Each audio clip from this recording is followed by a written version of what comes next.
HR didn't evolve in a vacuum. It was shaped by history, conflict, and change.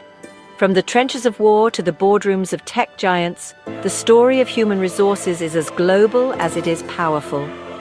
Welcome to episode 2 of Behind the HR Cubicle by Heena Rai, decoding HR, one cubicle at a time. During the two world wars, the demand for labor reached historic highs. Industries had to operate around the clock, supplying the front lines while keeping economies running. With millions of men at war, women entered factories en masse. For the first time, workforce management became a structured national priority. From recruitment to training to morale, companies began realizing that people weren't just cogs in machines. They were the backbone. And when the war ended, soldiers returned, expecting more stable jobs, pensions, growth. This post-war pressure pushed companies to formalize what we now call HR departments. By the 1950s and 60s, human resources, or as it was still known then, personnel management, began to take shape. Compliance with labor laws became crucial. But it went further. Now companies were also expected to engage workers, manage unions, and foster internal culture. One company stood out in leading this transformation, IBM. IBM wasn't just inventing computing, it was rewriting how organizations cared for people. In 1953, IBM declared a formal policy against discrimination, well before civil rights laws required it.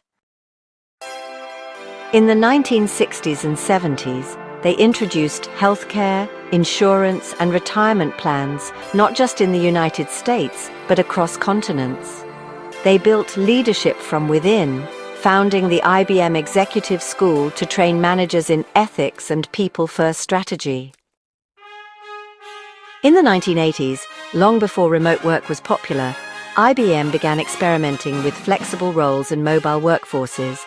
And in the 1990s, they doubled down on inclusion, forming task forces for women, minorities, and LGBTQ+ employees. IBM's vision showed the world that HR wasn't just about hiring, it was about creating an environment where people could thrive equitably and ethically. By the turn of the century, HR had earned its seat at the table.